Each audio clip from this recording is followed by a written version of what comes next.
தகவல்களை தேர்ந்தெடுக்க வேணும் அப்படிங்கிறது ஆசிரியர்கள் எதிர்பார்ப்பு.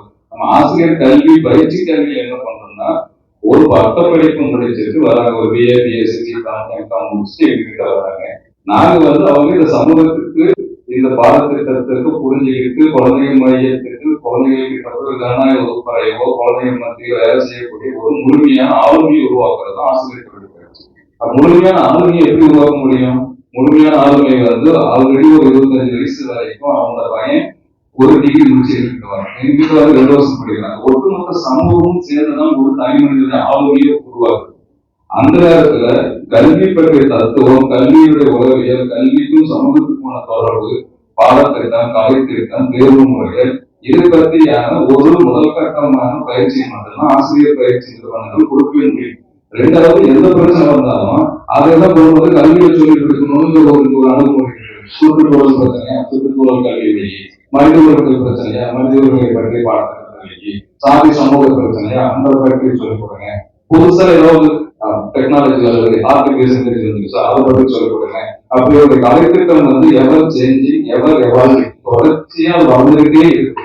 காலையில் கூட எஜுகேஷன் கமிஷனர் சொன்னாங்க, 2021 பிறகு இன்னும் பாடத்திட்டம் மாற்றப்படுங்க.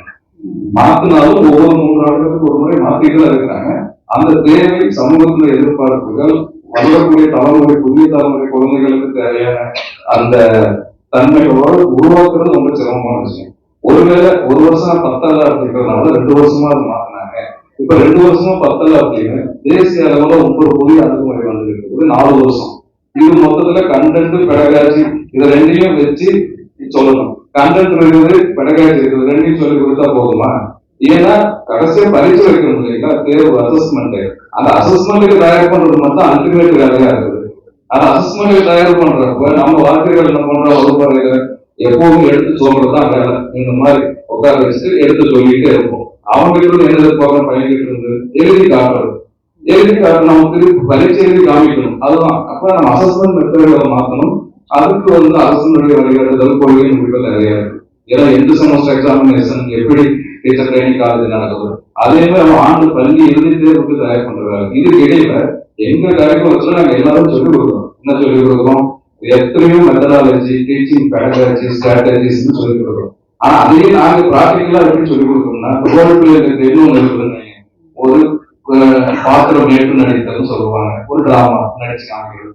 அது எங்க டீச்சர் வச்சு கேட்டாரு, எங்களுக்கு வச்சுக்கிறது. அவர் டிராமாவும் பண்ணி படிச்சு பண்ணிப்பட்ட டிராமா இப்படி இருக்கும், ரோல் பிளே பண்ணலாம், கான்செப்ட் சொல்லு, அவ்வளவுதான். அங்க எங்க டீச்சர் எஜுகேஷன் கிளாஸ் ரூம்லயே டிராமா நடக்காது.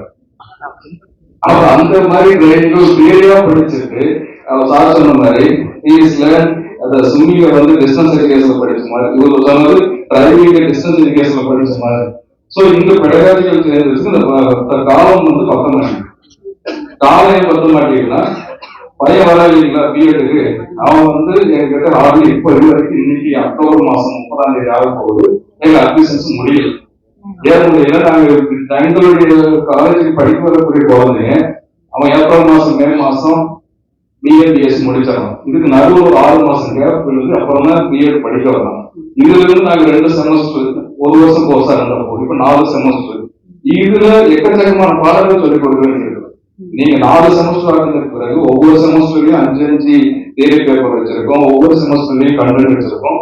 இது எல்லாத்தையும் தயார் பண்ணி தான் 1.5 வருஷத்துல முடிவுல 3ஆவது செமஸ்டர் முடிவுல செகண்ட் இயர்ல அவனை நாங்க ஸ்கூலுக்கு அனுப்புறோம். ஸ்கூலுக்கு அனுப்புறப்ப அங்க இருக்கக்கூடிய சந்திப்புடைய சிக்கல்கள் எங்க ஒரு டிஃபரெண்ட் ஏரியா தான் இருக்கும். குழந்தைங்க முன்னாடி இப்ப பள்ளிக்கூடங்கள் ஒவ்வொரு பள்ளிக்கூடமும் ஒவ்வொரு தனித்தன்மையோட இருக்கும். ஒரு பலதரப்பட்ட பள்ளிகள் இருக்குதுன்னா பலதரப்பட்ட பள்ளிகளுக்கும் ஒரு ட்ரைனிங் அவன் போய் எடுத்துக்கிற மாதிரியான சூழல் நம்ம உருவாக்கணும். ஒவ்வொரு பள்ளிகள் அனுப்பும் ஒரு பள்ளி சமூகத்தினுடைய பிரதிபலிப்பு தான் பள்ளிகள் அப்படின்னு சொன்னாங்க. சமூகத்தில் எப்படி பலதரப்பட்ட மக்கள் இருக்காங்களோ, ஏற்றத்தாழ்வுகள் இருக்குதோ, பல பின்னணியில் வரக்கூடிய குழந்தைகள் இருக்காங்களோ, அந்த மாதிரிதான் சமூகத்தினுடைய பள்ளிக்கூடம் இருக்கும் நம்ம நினைச்சிட்டு இருந்தோம். அது அந்த காலம் இல்லை.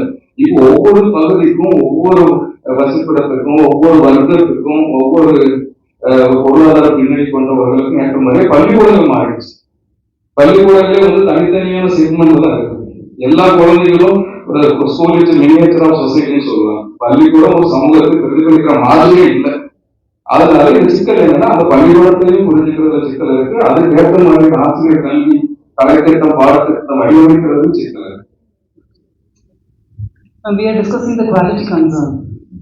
Sir is telling that the content that is to be taught inside a BEd class is very big and the duration is comparatively very limited. And, how should we take this? I think the focus, what I talked about earlier, if we focus on the process of learning rather than only the outcome, I feel the outcomes will come. But how are they learning? Because if we take the child as a, not as a consumer, that means we are dumping knowledge on the child. We are taking the teacher also as a consumer and dumping knowledge and content on the teacher. But what about themselves being constructors of knowledge? So if we make them the constructors of knowledge, children we need to do that. So teachers also have to do that. And that only comes from process of learning and not just giving it. So we've done that earlier with ABL, with all the guide faculty. So we hardly gave any lectures.